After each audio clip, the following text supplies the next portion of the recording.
اعوذ باللہ السمیع العلیم من الشیطان اللعین الرجیم بسم اللہ الرحمن الرحیم الحمد للہ کاشف الکروب وعالم الغیوب والمطلع علی اسرار القلوب والمنزہ عن الجہات والنقائص والعیوب والمستغنی عن الملبوس والمشروب والمطعوم غالب بعزته غیر مغلوب ظاہر بدلائلہ غیر محجوب والصلاة والسلام والتحیۃ والاکرام علی الرسول الثقلین محبوب رب المشرقین والمغربین ووسیلتنا فی الدارین جد الحسن والحسین ابی القاسم محمد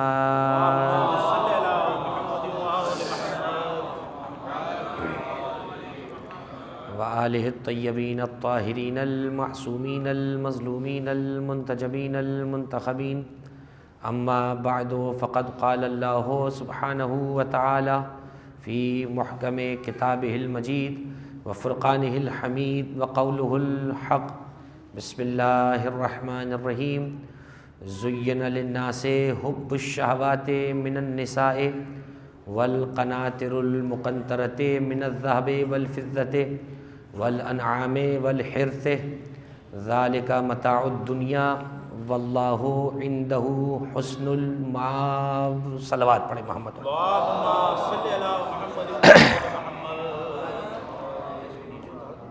میرا خیال سے عزیزان گرامی، یہ مجلس ایصال ثواب، یہ مجلس ترحیم، یہ مجلس عزا برائے بلندی درجات مرحومہ مغفورہ سلمہ عباس علی اللہ مقامہا اور دیگر مرحومین جن کے نام لیے گئے، ان کے ایصال ثواب کے سلسلے میں اس مجلس عزا کا انعقاد ہوا ہے۔ اور قرآن مجید کی جس آیہ مجیدہ کو میں نے اس مجلس سے خطاب کے طور پہ تلاوت کرنے کا شرف حاصل کیا، وہ سورہ آل عمران کی 14ویں نشان کی آیت ہے، جس میں پروردگار اس کائنات کی بہت ساری نعمتوں کا اور بہت ساری ضروریات زندگی کا تذکرہ کر رہا ہے۔ ارشاد احدیت ہوا زینا للناس حب الشہوات، ہم نے انسانوں کے لیے زینت بنا دیا ہے ان کی خواہشات کی چاہت کو۔ زینا زینت سے نکلا، للناس لوگوں کے لیے، حب محبت، شہوات مطلق چاہت کو عربی میں شہوت کہتے ہیں، جس کا تذکرہ دعائے کمیل میں جب آتا ہے کہ جب اللہ کے سامنے ہم گناہ کا اعتراف کرتے ہیں تو وہاں پہ لفظ آتا ہے وَکثرت شہواتی، میری کثرت سے چاہتوں نے مجھے تباہ و برباد کر دیا، یہ بھی ہو جائے، یہ بھی ہو جائے، یہ بھی ہو جائے۔ تو شہوات کا لغوی معنی جو ڈکشنری کا معنی ہے وہ ہے چاہت، کسی بھی چیز کا چاہنا۔ اسی لیے عربی میں جب بھی پوچھا جاتا ہے کہ آپ کھانا چاہتے ہیں تو عربی میں کہا جاتا ہے حل تشتہی الطعام، کیا آپ کھانا چاہتے ہیں؟ تو تشتہی ہوئی شہوت سے نکلا ہے۔ شہوت کا معنی خواہش، چاہت، وہ کسی بھی چیز کی ہو سکتی ہے، اچھی بھی ہو سکتی ہے، بری بھی ہو سکتی ہے۔ زینا للناس، ہم نے زینت بنا دیا ہے، سجا دیا ہے ساری انسانیت کے لیے، ان کی خواہشات کی محبت کو ہم نے سجا کے بھیجا ہے۔ یہ جو دنیا ہمیں اچھی لگتی ہے یہ ایسی نہیں لگتی ہے، اس کو اللہ سبحانہ و تعالیٰ نے بنایا ایسا ہے کہ اس کے اندر ایک ایسی جاذبیت رکھ دی ہے، ایک ایسی کشش رکھ دی ہے کہ دنیا چیز ہی ایسی ہے کہ یہ انسان کو اپنی طرف کھینچتی ہے۔ بس فرق اتنا ہے کہ انسان اس کی طرف کھنچ جاتا ہے، مومن اس سے جان بچا لیتا ہے۔ انسان اور مومن میں بڑا فرق ہے۔ انسان تو وہ بھی ہیں جو سانس لے رہے ہیں اور اللہ رسول پر ان کا ایمان نہیں ہے، لیکن جب وہ ایمان لے آتا ہے تو پھر وہ دنیا کے پیچھے نہیں بھاگتا، دنیا اس کے پیچھے بھاگ رہی ہوتی ہے۔ تو آواز آئی زینا للناس حب الشہوات، ہم نے سارے انسانوں کے لیے، ساری انسانیت کے لیے خواہشات کی چاہت کو، خواہشات کے حب کو، خواہشات کی محبت کو سجا کے پیش کر دیا، ڈیکوریٹ کر دیا، ان کے سامنے سجا دیا ہے۔ اب وہ خواہشات کون کون سی ہیں اسے پروردگار نے آگے جا کر من کے ذریعے بیان کیا۔ یہ من بعض اوقات جو ہے وہ کسی چیز میں بعض کے معنی میں آتا ہے، یہ من بعض اوقات کسی چیز کو بیان کرنے کے لیے آتا ہے۔ یا ایھا الرسول بلغ ما انزل الیک من ربک، اے حبیب پہنچا دیجئے اس پیغام کو جو تمہارے رب کی طرف سے نازل ہو چکا ہے۔ تو اس کو بیان کیا گیا اس کے ذریعے سے، یعنی ما انزلہ کو بیان کیا گیا من ربکا کے ذریعے سے. اسی طریقے سے یہاں پہ فرمایا زین للناس حب الشہوات، ہم نے سارے انسانوں کے لیے خواہشات کی چاہت کو سجا کے پیدا کیا ہے، سجا کے ان کے سامنے رکھا ہے. وہ خواہشات کون سی ہیں؟ من النساء، ہم نے دنیا کے اندر خاتون خانہ کو، اس کی شریک حیات کو اس کی چاہت کا مرکز بنایا ہے. ظاہر سی بات ہے کہ جب یہاں پر عورت کا لفظ آ جائے تو یہاں صرف اور صرف خاتون خانہ ہونے کی حیثیت سے اس سے محبت جائز ہوگی، اس کے علاوہ کسی اور رشتے کے تحت عورت سے محبت اس وقت تک جائز نہیں ہوگی جب تک وہ آپ کے عقد میں نہ آ جائے. زین للناس حب الشہوات من النساء، ہم نے تمہاری خواہشوں کو سجا دیا، تمہارے سامنے تیار کر دیا. عورتیں تمہاری خواہش، تمہاری چاہتوں کا مرکز. اگلا جملہ آ رہا ہے وبنین، ان عورتوں سے جو اولاد تمہیں عطا ہوگی، جو بیٹے تمہیں عطا ہوں گے، بنین وہ تمہاری خواہشات کا مرکز قبلہ و کعبہ ہیں. کون سے ماں باپ ایسے ہیں جن کی خواہشات کا مرکز ان کی اولاد نہ ہو؟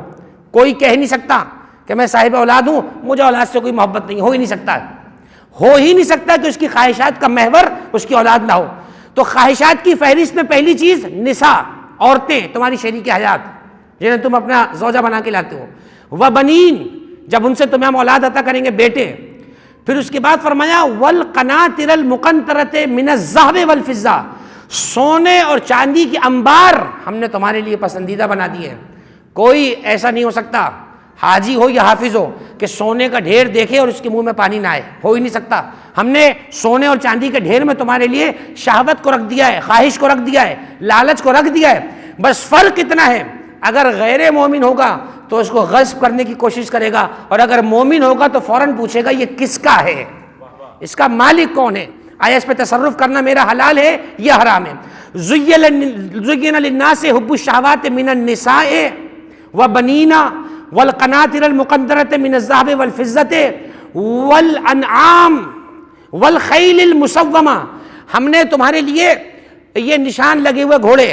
اب آج کے زمانے میں تو ظاہر ہے کہ یہاں تو جو ہے وہ نہیں معلوم، لیکن عرب میں یہ مثال، چونکہ قرآن عربی زبان میں اترا ہے اور عرب معاشرے میں اتر رہا تھا، تو عربی معاشرے کے اندر آج تک مخصوص قسم کے گھوڑے، آپ جانتے ہیں یہ عام سودا نہیں ہے، یعنی جو عرب ہیں وہ جانتے ہیں، جو عرب گلف کنٹریز کے رہنے والے انہیں پتہ ہے گھوڑوں کا سودا کیسا ہوتا ہے.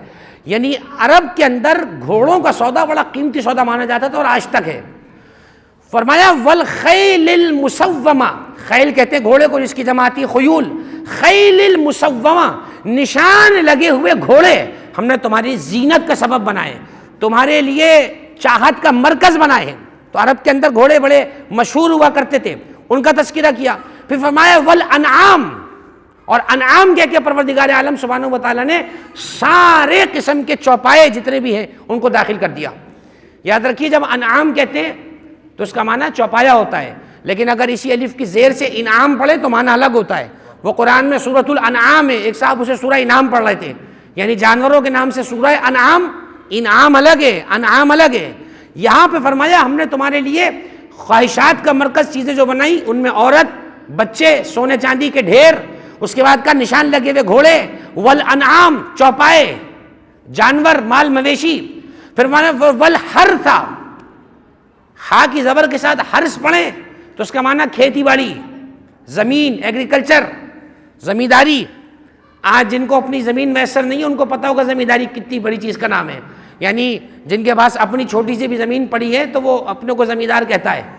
فرمایا یہ ساری چیزیں گن کے پروردگار نے، اب ان ساری چیزوں کو پروردگار نے ایک لائن میں کھڑا کیا. ذالک متاع الدنیا، یہ عورتیں، یہ تمہارے بچے، یہ سونے چاندی کا ڈھیر، یہ نشان لگے ہوئے قیمتی گھوڑے، یہ مال مویشی، یہ تمہاری کھیتی باڑی، یہ سب دنیا کا ساز و سامان ہے. واللہ عندہ حسن المآب، اور جو تمہارے رب کے پاس ہے وہ سب سے بہترین ٹھکانہ ہے. اس کا مطلب اللہ سبحانہ و تعالیٰ نے ان ساری چیزوں کو متاع دنیا بھی کہا، اور متاع دنیا کہہ کر بتا دیا کہ ان میں سے کسی چیز سے دستبرداری نہیں ہو سکتی ہے کہ کوئی یہ بولے کہ میں بہت بڑا مومن ہوں، میں ان ساری چیزوں سے ہاتھ اٹھا رہا ہوں. نہیں ہو سکتا.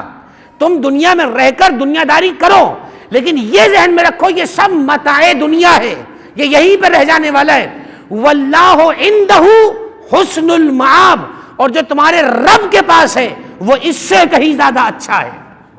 اب ذرا یہ جملہ غور فرمائیے گا کہ پروردگار عالم نے یہاں پر ایک لفظ تذکرہ کیا، چونکہ ایک ماں کی مجلس ہے اور ان کے بچوں نے، ان کے بیٹوں نے، ان کی اولاد نے اپنی والدہ کی ایصال ثواب کے لیے اس مجلس کا انعقاد کیا، لہٰذا یہ جملہ میں اس آیت سے اٹھا رہا ہوں۔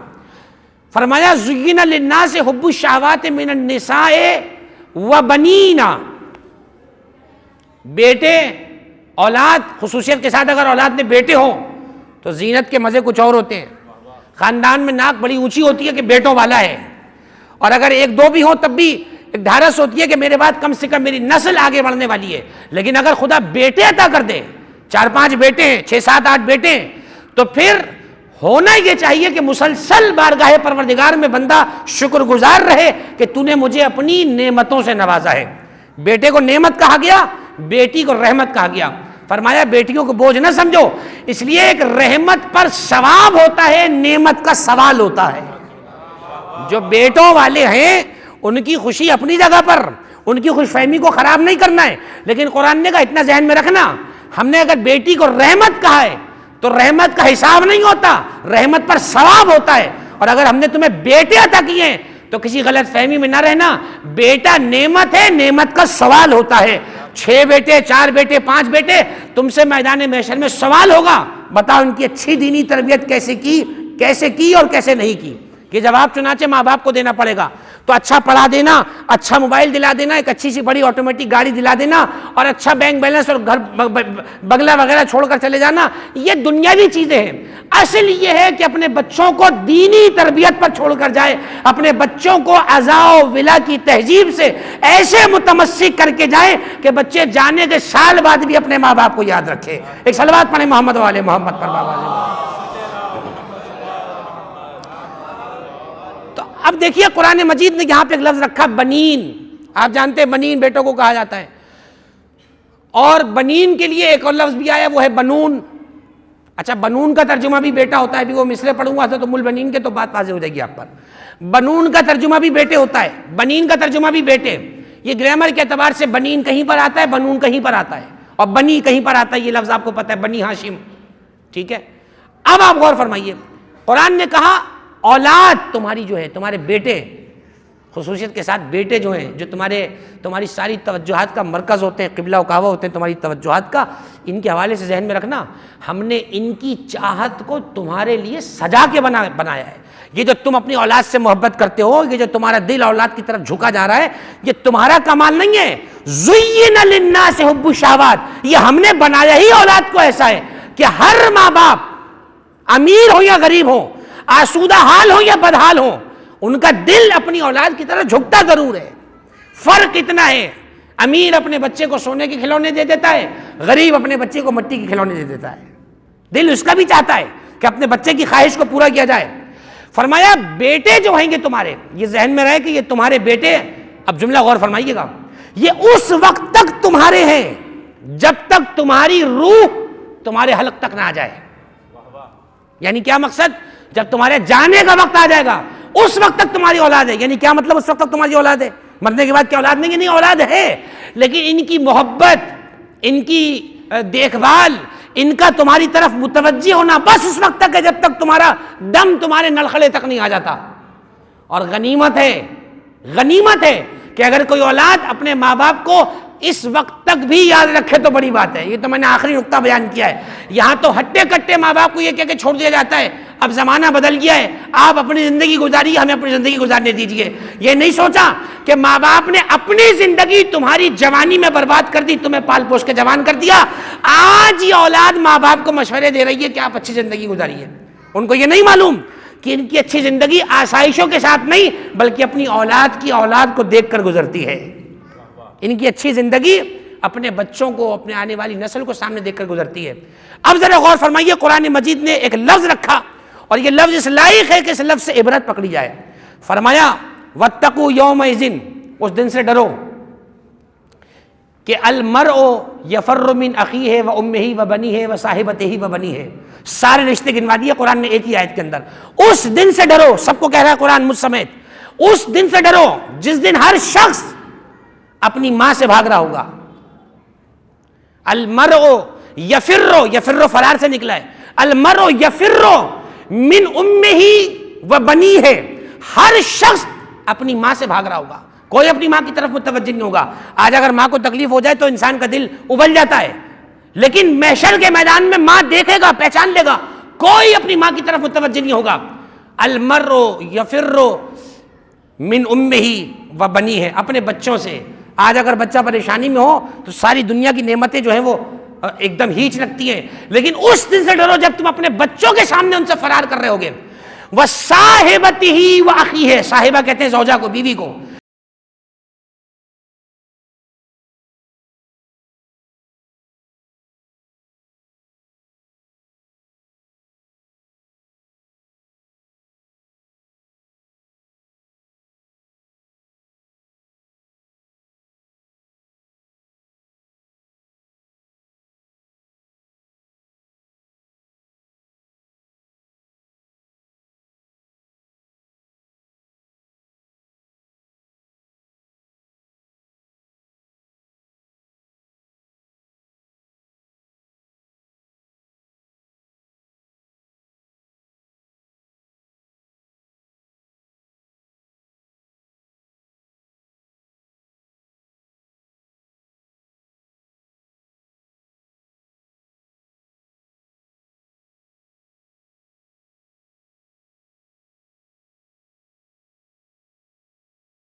ایسی جگہ پہ نماز پڑھنا جو نماز کے لیے مختص نہ ہو، وہاں نماز پڑھنا جائز نہیں ہے۔ آپ اتنے بڑے اللہ والے بنے ہوئے، ٹرین میں جانے کا رستہ ہے، وہ رومال بچھا کے کھڑا ہو گیا وہاں پہ، وہ آنے جانے کا رستہ ہے، کیا ٹرین میں لکھا ہوا ہے نماز کی جگہ ہے؟ پبلک پلیسز پر ایسی جگہیں جہاں جو وقف عام ہے عمومی لوگوں کے لیے، وہاں پر نماز جائز نہیں ہے، الا یہ کہ آپ کو یہ علم ہو کہ میرے یہاں نماز پڑھنے سے کوئی جو یہاں کا مالک ہے وہ راضی ہے، اس کا یقین ہو تو نماز ٹھیک ہے۔ وہ بھی اگر بعد میں کہہ دے میں راضی نہیں ہوں، نماز دوبارہ پڑھنی پڑے گی، اس لیے کہ شریعت اسلامیہ کے اندر اللہ کی نگاہ میں ایک پلاٹ یا ایک جگہ یا ایک باغ کا مسئلہ نہیں ہے، یہ ملکیت کا مسئلہ ہے، یہ غور فرمائیے گا۔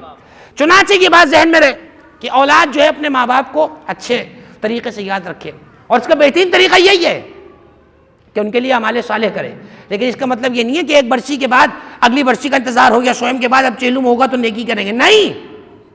ماں باپ 12 مہینے 24 گھنٹے کا عنوان ہے، اپنی ہر نیکی کے اندر انہیں نائب رکھیں، ہر نیکی میں نیابت کریں ان کی۔ ابھی مغربین پڑھ کر آئے، نیت کر لیں پروردگار جو میں نے مغربین پڑھی تو ثواب میری ماں کو پہنچے گا خدا کی بارگاہ سے، اس کے کوئی ثواب کی کٹوتی نہیں ہے کہ وہ آپ کو دے دے گا تو ماں کو کیا پہنچائے گا، ماں کو دے دے گا تو آپ کو کیا پہنچائے گا، اس کا کارخانہ بہت بڑا ہے، جو تم کرو گے تمہارے حصے کا تمہیں پورا ملے گا، تمہارے مرحومین کو بھی پہنچتا چلا جائے گا۔ ابھی رجب شعبان کے جشن میں جاؤ، نیت کر کے بیٹھو میں جشن معصوم میں شرکت کرتا ہوں قربتاً اللہ، اس کا ثواب میری ماں کو ثواب پہنچے گا، جشن آپ سنو گے ثواب آپ کی ماں کو برزخ میں پہنچایا جائے گا۔ اسی طریقے سے رمضان کے روزے ہیں، حج وغیرہ ہے، مجلس ماتم ہے، جلوس ہے، نیکی کی کام ہے، ہر جائز کام کے اندر اپنے مرحومین کو نیابت میں رکھا جا سکتا ہے۔ بتلائیے اس سے زیادہ کون سا مذہب ہوگا اسلام کے علاوہ کہ جو انسان کو اتنے آسان ترقی سے رستے فراہم کرے۔ میرے عزیزو، ایک ماں کا تذکرہ ہے، اور جو دن گزر رہے ہیں یہ دن بھی ایک ماہ سے منسوب ہے، اور ماہ جمادی الثانی بڑا عجیب و غریب مہینہ ہے، اس لیے کہ اس کی 3 جمادی الثانی صدیقہ کونین سے منسوب ہے، اور 3 جمادی الثانی سے 13 جمادی الثانی تک کے دن جو ہے ان کو فاطمہ سے فاطمہ تک کا اگر نام دیا جائے تو غلط نہیں ہوگا۔ 3 جمادی الثانی سے 13 جمادی الثانی فاطمہ سے فاطمہ، 3 جمادی الثانی فاطمہ بنت محمد صلی اللہ علیہ وآلہ، اور اسی طریقے سے 13 جمادی الثانی جناب فاطمہ کلابیہ ام البنین سلام اللہ علیہ، صلوات پڑھیں محمد والے محمد پر۔ اب غور فرمائیے، آپ کے پروردگار عالم نے اولاد کو مرکز بنایا، مجھے اولاد سے جانا ہے، ماں تک گفتگو ماں کی ہے، لیکن میں آج اس ماں تک پہنچنے کے لیے اس کے بیٹوں کو وسیلہ بنا رہا ہوں تاکہ یہ بات اس مقام پہ جا کے رک جائے۔ قرآن نے ایک مقام پہ کہا انما اموالکم و اولادکم فتنۃ، تمہارا مال تمہاری اولاد، پھر اولاد کا تذکرہ آ گیا، تمہارا مال تمہاری اولاد تمہارے لیے آزمائش ہے۔ فتنے کا ترجمہ وہ نہیں ہوتا جو ہم اردو میں کہتے ہیں بڑے فتنے ہو تم، وہ ہم فتنہ کہتے ہیں چلاک کے معنی میں، بڑا یعنی جسے کہتے ہیں نا ہوشیار قسم کا، وہ اردو میں کہہ رہے ہوتے ہیں۔ عربی میں فتنے کا معنی کیا ہے؟ آزمائش۔ انما اموالکم و اولادکم فتنۃ، تمہارا مال تمہاری اولاد تمہاری آزمائش ہے۔ جب تک مال پاس نہ ہو تو بڑے بڑے پلان بناتا ہے آدمی، یہ کروں گا یہ کروں گا، یہاں دوں گا وہاں دوں گا، یہاں جاؤں گا وہاں جاؤں گا، جیسی کوئی لاٹری ہاتھ میں لگ جائے اب ساری باتیں پیچھے رہ جاتی ہیں۔ ہاں اللہ تو دیکھ ہی رہا ہے، اللہ تو غفور الرحیم ہے، ہم کون سا ابھی مرے جا رہے ہیں، بعد میں کر لیں گے، اللہ پھر ہمیں دے دے گا۔ اور پہلے کیا کر رہے تھے آپ اللہ سے باتیں کہ اللہ دے دے گا تو یہ کریں گے، اور دے دیا تو فوراً نیت بدل گئی۔ اسے کہتے ہیں آزمائش۔ پیسہ آتا ہے آزمائش لے کر آتا ہے۔ وَأَوْلَادُكُمْ فِتْنَةٌ، اولاد تمہاری آزمائش ہے۔ اولاد کے ذریعے سے آدمی حرام و حلال میں مبتلا ہوتا ہے۔ یہی اولاد ہے جو کبھی حرام کرنے پہ بھی مجبور کرتی ہے، خواہشیں پوری کرنی ہے۔ 2023 آ گیا، ڈالر بڑھتا چلا جا رہا ہے، مرغی مہنگی ہے، آٹا مہنگا ہے، اب کیا کریں، خواہشیں تو پوری کرنی ہے، چلو تھوڑا سا ایسے کر لو، ہم نے کون سا قتل کیا ہے، سب کر رہے ہیں، ہم نے ذرا سا یہ کر لیا تو کیا ہے۔ یہ تسلی کی باتیں ہیں، ذہن میں رہے۔ اس دور میں جو ماں باپ اپنی اولاد کو لقمہ حلال کھلا رہے ہیں، ان سے بڑا اس زمانے میں کامیاب کوئی نہیں ہے جو اپنی اولاد کے پیٹ میں لقمہ حلال ڈال رہے ہیں، یہ ذہن میں رکھیے گا۔ ملا احمد عراقی رحمۃ اللہ علیہ کی کتاب ہے جامع السعادات، اخلاقیات کی بڑی کتاب ہے ہمارے ہاں، فرماتے ہیں حلال کی 70 قسمیں ہیں، عبادت کی 70 قسمیں ہیں، عبادت کی 70 قسمیں ہیں، ان میں افضل ترین قسم عبادت کی رزق حلال کا معنی ہے۔ نماز روزہ بعد میں، حلال اگر کوئی کما رہا ہے تو سمجھو وہ سب سے افضل عبادت کر رہا ہے، اس لیے کہ نماز روزہ ہم پڑھ رہے ہیں اپنے لیے، یہ جو کما کے لا رہے ہیں یہ گھر میں 6 لوگوں کے پیٹ میں جائے گا اور اس کا اثر آتا ہے، ایسا نہیں ہے۔ علامہ تقی مجلسی، علامہ مجلسی کے والد ہیں، فرماتے ہیں کہ اصفہان کی جامع مسجد میں میں باقر کو ساتھ لے کر گیا، علامہ باقر مجلسی رحمۃ اللہ علیہ کہتے ہیں چھوٹے سے تھے علامہ مجلسی، میں باقر کو ساتھ لے کر گیا تو کہتے ہیں میں نے دیکھا مسجد کے صحن میں ایک انار یا انگور کا کوئی درخت تھا، کسی طریقے سے میں نے دیکھا کہ باقر نے اس کو توڑ کر کھانے کی کوشش کی، جیسے بچے گراتے ہیں کسی چیز کو۔ علامہ تقی مجلسی کو بڑا تعجب ہوا، اب دیکھیے یہ ہوتے ہیں اللہ والے، ہاں جیسی یہ معاملہ دیکھا ان کے تو یہاں لگی بات جا کر، ان کا یہ چکر کیا ہے؟ خیر ہے، کوئی بات ہو، کوئی بچے کو ساتھ لیا، گھر واپس پہنچے تو اپنی زوجہ سے کہا، بٹھایا پاس، کہ یہ بتاؤ تمہیں یاد پڑتا ہے کبھی جب مجلسی کی ولادت نہیں ہوئی تھی، اس کی ولادت سے پہلے کا جو وقت تھا، تمہیں یاد پڑتا ہے تم نے کبھی کہیں پہ کوئی انار یا انگور کھایا اس طرح؟ اب وہ 6-8 مہینے کی ریکارڈ نکال رہی ہیں، یاد کر رہی ہیں، مجھے کہ یاد کرو، زور دو، دماغ پر زور دو۔ انہوں نے کہا ہاں ایک دفعہ کا واقعہ ایسا ہے، ایسے ایک انگور یا انار فروخت کرنے والا کہیں سے جا رہا تھا، میں نے اس کی اجازت کے بغیر وہ ذرا سا ایک ٹکڑا دانہ اٹھا کے کھایا تھا۔ بس علامہ تقی مجلسی کہتے ہیں تم نے وہ کام جو اس وقت کیا تھا آج اس کا اثر علامہ میرے بیٹے باقر پر اس طریقے سے ظاہر ہوا ہے کہ اس نے مسجد میں اجازت کے بغیر اس کو توڑ کر اس طرح تعامل فرمایا ہے۔ کیا پتہ چلا اس سے؟ اس کا مطلب یہ ہوا کہ بچہ ایک ایک حرکت کو، ایک ایک ادا کو کاپی کر رہا ہوتا ہے، ہر چیز کو سن رہا ہوتا ہے، سمجھ رہا ہوتا ہے، دیکھ رہا ہوتا ہے۔ مجھے بتائیے جس کی تربیت کا معیار اتنا سخت اور باریک ہو، جس کی نوک پلک، پھر ایسے بچے اگر مجلسی نہ بنے اور علامہ نہ بنے تو کیا بنے؟ تو غور فرمائیے، اولاد کی تربیت کے معاملے میں متوجہ رہنے کی بڑی ضرورت ہے۔ انما اموالکم و اولادکم فتنہ، اولاد بھی تمہاری فتنہ ہے اور جو مال ہے تمہارا وہ بھی فتنہ ہے۔ لیکن میرے عزیزوں، اگر ماں آشنا ہو رموز کربلا سے، اگر ماں آشنا ہو آثار اہل بیت سے، اگر ماں واقف ہو تعلیمات اہل بیت سے، یعنی میں دوسرے لفظوں میں کہنا یہ چاہ رہا ہوں کہ اگر ماں محب اہل بیت ہو اور اگر ماں حسین کی عزادار ہو تو ممکن نہیں ہے کہ اولاد کی تربیت میں کسی قسم کی خطا رہ جائے۔ اسی لیے ہماری مستورات، ہماری مائیں، نومولود بچہ بھی ہوتا ہے تو اسے عزاخانے کی ہوا ضرور دیتی ہیں، اسے ضرور حسین کے علم کے پاس لاتی ہیں، اسے ضرور شبیہات کی زیارت کراتی ہیں، تاکہ یہ بچہ انسان سے آدمی اور آدمی سے عزادار بن جائے۔ کیا خیال ہے؟ آدمی رہنا ہے دنیا میں کہ انسان بھی بننا ہے؟ انسان بھی تو بننا ہے نا۔ ایسی تو نہیں بڑے بوڑھے کہتے ڈانٹ ڈپٹ کر انسان کے بچے بنو، انہیں بھی پتہ ہے کہ آدمی ہے، ابھی انسان کا بچہ نہیں بن رہا ہے۔ انسان الگ چیز ہے، آدمی الگ چیز ہے۔ آدمیت، آدمی تو 6 ارب لوگ ہیں جو سب دنیا میں رہ رہے ہیں آدم کی اولاد۔ انسان بنو، انسان، اور انسان آدمی بنتا ہے غم حسین سے۔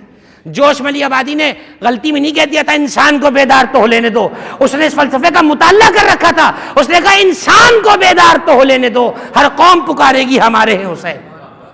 حسین کا عزادار ہونے کے لیے شیعہ سنی تو بات کی بات نہیں، یہ تو اپنے اپنے معاملات ہیں۔ اصل انسانیت ہے، جب انسان بن جائے گا تو خود بخود حق کی طرف آ جائے گا۔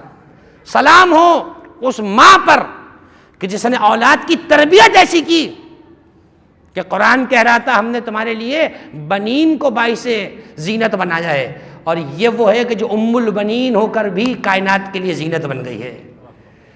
حالانکہ بیٹوں والی ہیں، 4 بیٹے والی ہیں، جناب ام البنین فاطمہ کلابیہ۔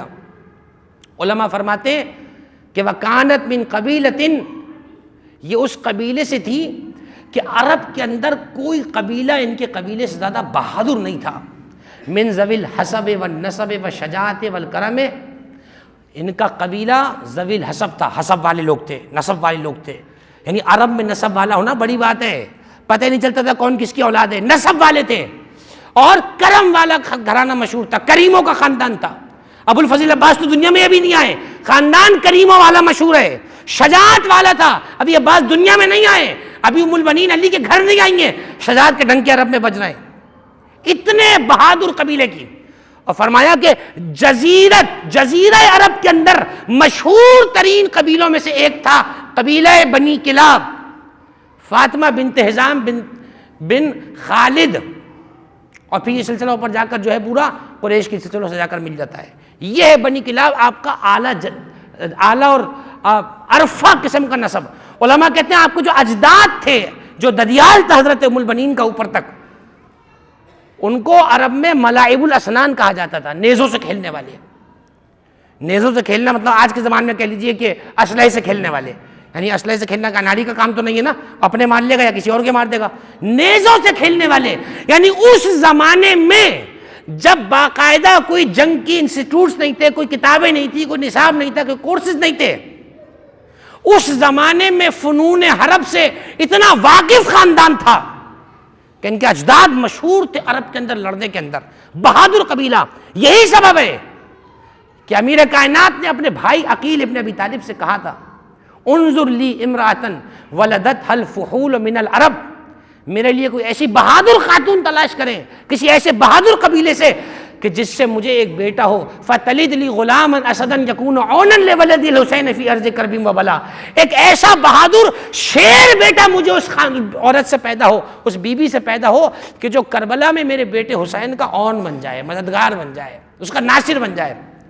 ادھر امیر المومنین کے جملے، کون؟ علی، کہ جو پروردگار کی طرف سے حامل اختیار کن فیکون ہے، کن فیکون اقتدار پروردگار کا ہے، لیکن اگر علی بھی کچھ کہیں تو فوراً ہو جاتا ہے، اس لیے کہ علی اسی کے اقتدار سے اپنے اقتدار کو لے کر آئے.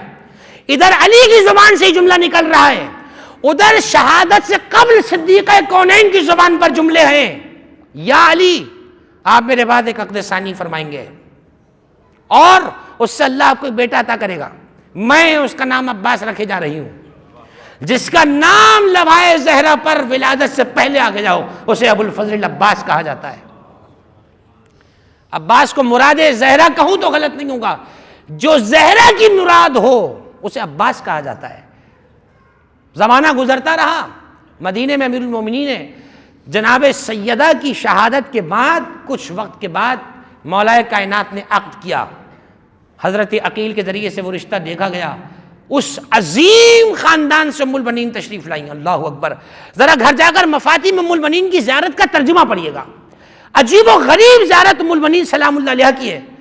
السلام علیکم یا زوجۃ امیر المؤمنین ولی اللہ، السلام علیکم یا حلیلۃ امیر المؤمنین، سلام ہو اے علی کے شریک عزت الزہرا، اے زہرا کی عزیزہ تجھ پہ ہمارا سلام. اللہ اکبر. جو زہرا کو عزیز ہو اسے ام المؤمنین کہا جاتا ہے. مجھے بتائیے کتنی عزیز ہے ام المؤمنین زہرا کو. میرے بعد ایک عقد کیجیے گا، چنانچہ ام المؤمنین سے عقد ہوا، نام فاطمہ ہے، اور کتنا بڑا شرف ہے شہزادی کا کہ اس گھر میں آپ کا وجود مقدس آیا جس گھر کے در و دیوار کچھ عرصے تک جناب سیدہ کو دیکھتے رہے. اس در و دیوار میں، اس بیت وحی کے اندر، اس کاشانہ عصمت و طہارت کے اندر قدم رکھ رہی ہیں ام المؤمنین. سیرت نگاروں نے لکھا کہ جب آپ کی سواری گھر پہ پہنچی ہے، شام کا وقت ہو چکا تھا. آپ جانتے ہیں عرب دن میں سارے کام کر لیا کرتے تھے کیونکہ پہلے رات کے اندھیرے ہوا کرتے تھے، شام سے پہلے پہلے اپنے گھروں پہ پہنچ جاتے تھے. شام کا وقت ہے، سواری گھر پہ پہنچی ہے. اب آپ منظر تصور کر لیں کہ کیا منظر ہوگا. علی کے سارے گھر والے موجود ہیں، خواص اصحاب موجود ہیں، خاص لوگ موجود ہیں چیدہ چیدہ. ایسے ام المؤمنین سلام اللہ علیہ سواری سے اپنے زمین پہ قدم رکھتی ہیں، اتری ہیں. حجرہ عروسی تیار ہے، سفر کی تھکاوٹ، دن بھر کی تھکن. مولا کائنات نے فرمایا آپ اپنے حجرے میں آرام فرما ہو، صبح کو آپ سے ملاقات ہوگی. جیسے ہی جملہ سنا اپنے حجرے سے باہر قدم نکال کے پوچھتی ہیں این ابنائی الحسن والحسین، میرے بیٹے حسن حسین کہاں ہیں؟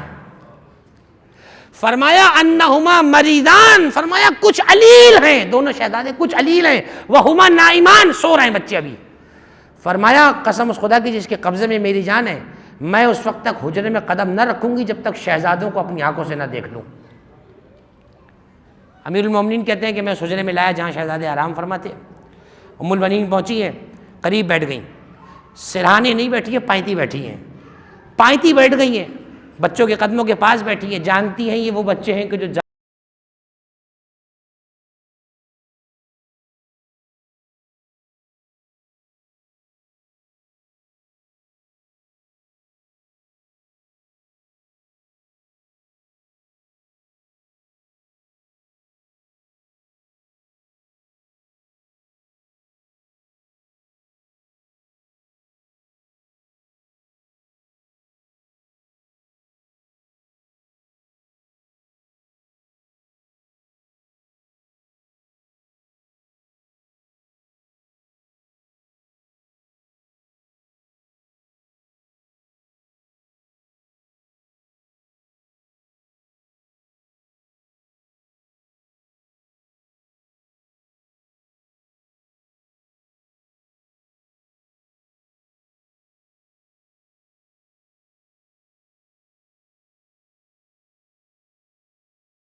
کے کٹے ہوئے اب ہاتھ، بیٹے کے ہاتھ، جس ام البنین کے عباس کے کٹے ہوئے بازو محشر میں ہماری شفاعت کا سبب بن جائیں، کیا خود ام البنین کو مقام شفاعت حاصل نہیں ہو سکتا؟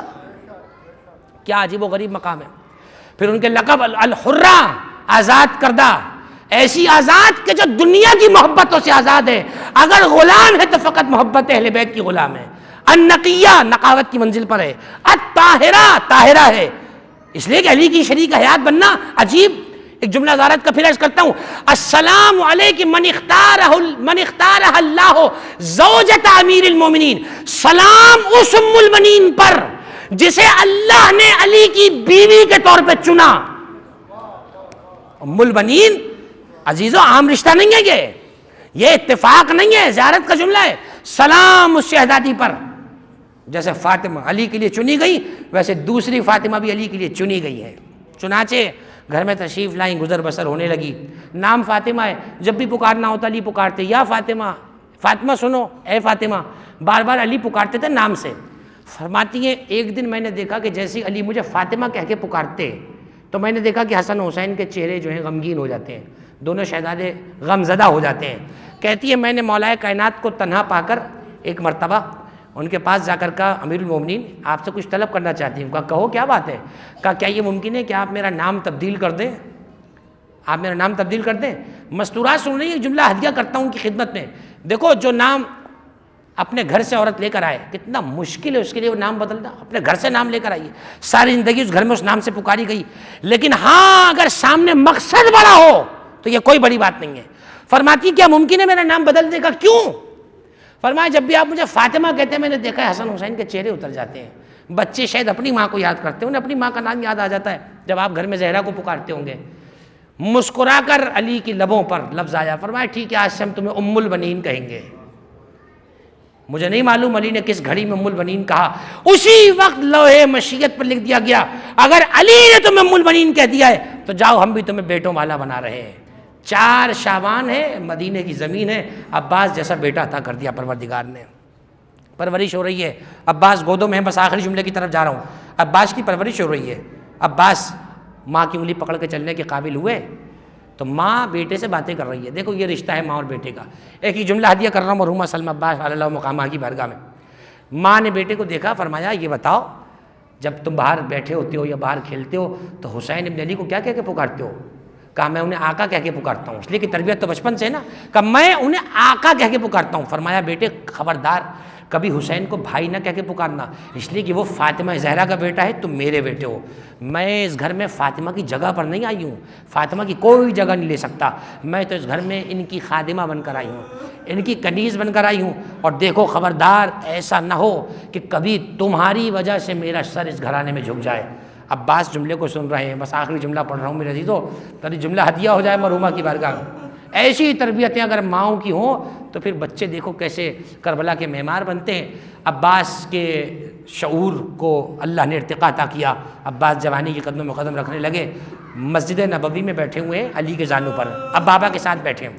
ایسے میں امام حسین نے عباس سے آواز دے کے کہا بھیا پانی تو لے آؤ۔ امام حسین کے کہنے پہ مولا عباس جگہ سے کھڑے ہوئے، چھوٹی سی ابا کاندھوں پر ہے، دوڑتے ہوئے گئے اور پانی کو کوزے میں لے کر آئے۔ جب پانی کو کوزے میں لے کر آ رہے تھے، سیرت نگار کہتے ہیں کہ ابا پیروں میں الجھ گئی، ذرا سا ناہموار ہوئے اور زمین کی طرف آپ تشریف لے آئے۔ تو بہت عام سی بات ہے، بچے گر جاتے ہیں۔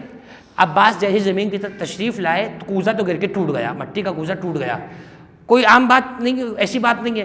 لیکن جیسے ہی عباس کے ہاتھ سے گر کے کوزہ ٹوٹا، راوی کہتا ہے علی کی آنکھوں سے آنسو کی چھڑی ظاہر ہو گئی، علی گریہ کرنے لگے، علی رونے لگے۔ تو کسی نے پوچھا یا امیر المومنین لماذا یبکی کا، مولا رونے کی وجہ کیا ہے؟ فرمایا مجھے وہ وقت یاد آ رہا ہے کہ عباس حسین کے بچوں کے لیے پانی لا رہا ہوگا اور عباس اسی طریقے سے گر جائے گا۔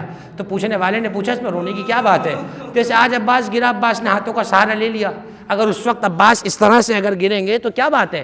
امیر المومنین گریہ کرنے لگے۔ فرمایا آج تو عباس کے ہاتھ سلامت تھے، لیکن وہ وقت کتنا کڑا ہوگا جب عباس تیروں سے سجا ہوا چہرے کے بل زمین پہ تشریف لائے گا۔ خدا مرحومہ کے درجات کو بلند فرمائے، ان کے بچوں کو ایسی ہی نیک سیرت پہ چلنے کی توفیق عطا فرمائے۔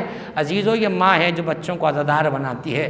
سلام ہو اس ماں پر کہ جس نے کربلا کے بعد کبھی اپنے بچوں پہ گریہ نہیں کیا، گریہ کیا تو ہمیشہ حسین پہ گریہ کیا۔ کتنی عظیم ماں ہے ام البنین۔ خدا مرحومہ کے درجات کو عالی متعالی فرمائے۔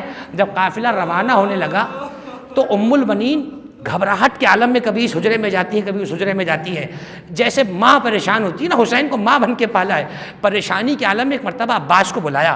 عباس سرے تسلیم خم کیے ہوئے، پیکر اطاعت بنے ہوئے ماں کے پاس آئے، عباس کو بٹھا لیا کہ عباس معلوم ہے حسین کہاں جا رہا ہے؟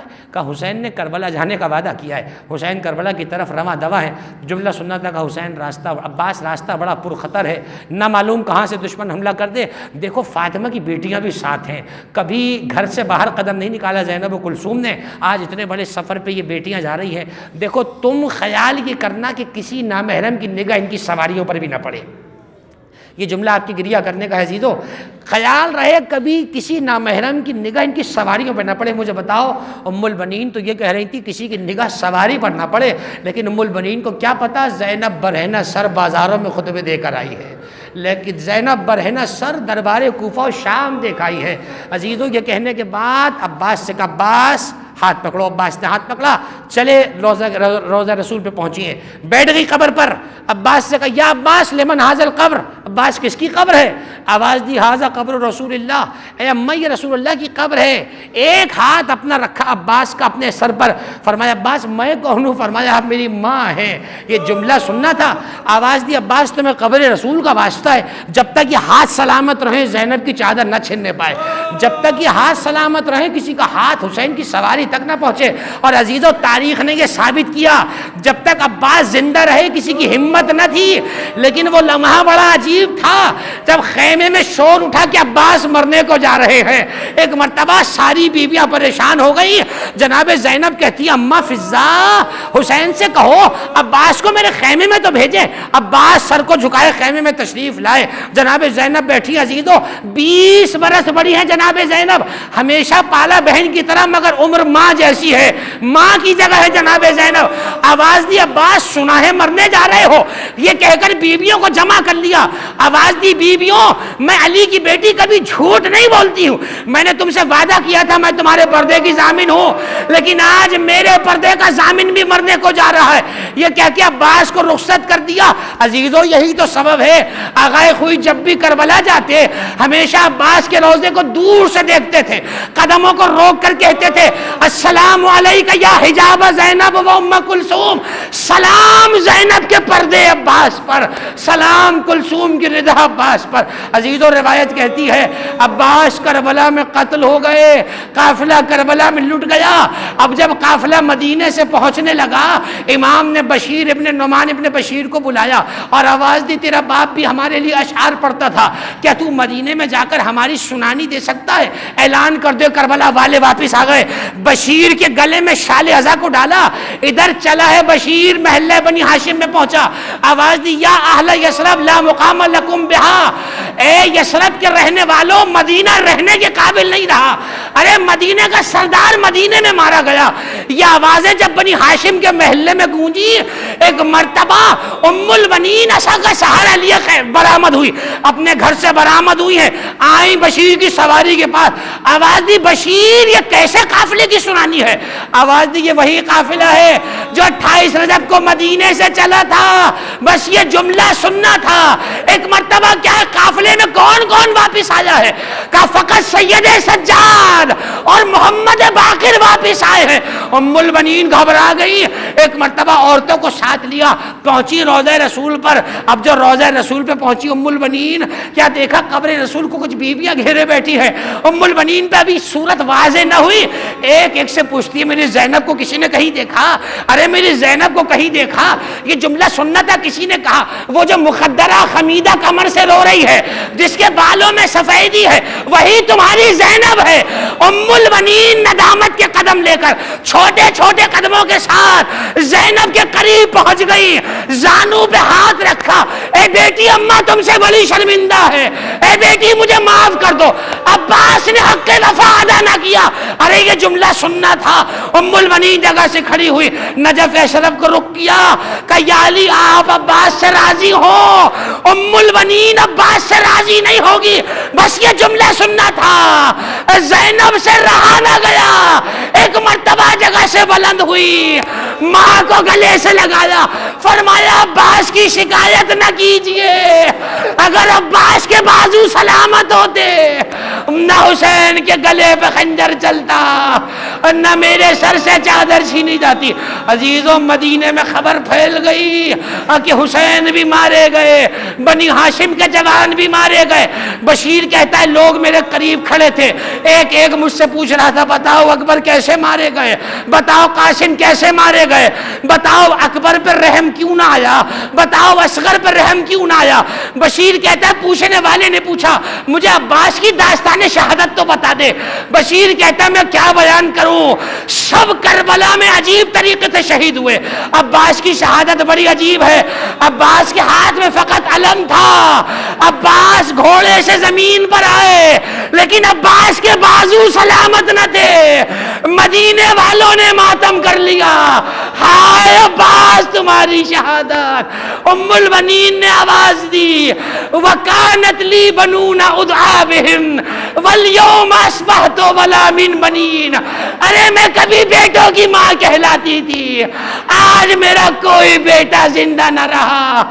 لا تدعونی ویک ام البنین تذکرینی بالیوث الرین۔ کوئی مجھے ام البنین نہ کہے، مجھے اپنے شیر بیٹوں کی یاد آ جاتی ہے۔ اللہ ولعنت اللہ علی القوم الظالمین وسيعلم الذين ظلموا آل محمد أيّا منقلبا ينقلبون۔ پروردگارہ اس عظیم پرسے کو اپنی بارگاہ میں قبول فرما لے۔ پروردگار چہردہ معصومین کے عظمتوں کا واسطہ، تجھے باب الہوائی شہزادی ام المنین سلام اللہ علیہ کا واسطہ، مرحومہ سلمہ عباس اللہ مقامہ کے درجات کو بلند فرما دے۔ پروردگار چہردہ معصومین کی عظمتوں کا واسطہ ہے، مرحومہ کے لیے سال بھر جو نیکیاں کی گئیں، جو نیک اعمال کیے گئے، پروردگار اس کا بہترین بدلہ اپنی بارگاہ سے مرحومہ مغفورہ سلمہ عباس بنت محمد شمیم، اسی طریقے سے حسن عباس ابن حسن رضا فرحان حسن ابن حسن عباس، ان تمام کو ایصال فرما دے۔ پروردگار چہردہ معصومین کا واسطہ ہے، مرحومہ کو جوار ام المنین میں جگہ عطا فرمانا، روز محشر شہزادی کی شفاعت نصیب فرما، ابو الفضل کے پرچم کا سایہ نصیب فرما۔ پروردگار جو حاضرین میں بیمار ہیں، پریشان حال ہیں، سب کی پریشانیوں کو دور فرما دے۔ پروردگار شہر کو امن و امان کا گہوارہ بنا دے، اس کا امن برباد کرنے والوں کو نیست و نابود فرما دے۔ جوانوں کی حفاظت فرما، ان کے رزق میں وسعت عطا فرما، بزرگوں کو صحت عطا فرما۔ بار الہ دنیا ظلم و جور سے بھر چکی ہے، حضرت حجت کے ظہور میں تعجیل فرما، ہمیں ان کے آوان اور انصار میں شمار فرما۔ ربنا تقبل منا انک انت السمیع العلیم برحمتک یا ارحم الراحمین۔ اللہم صلی علی محمد۔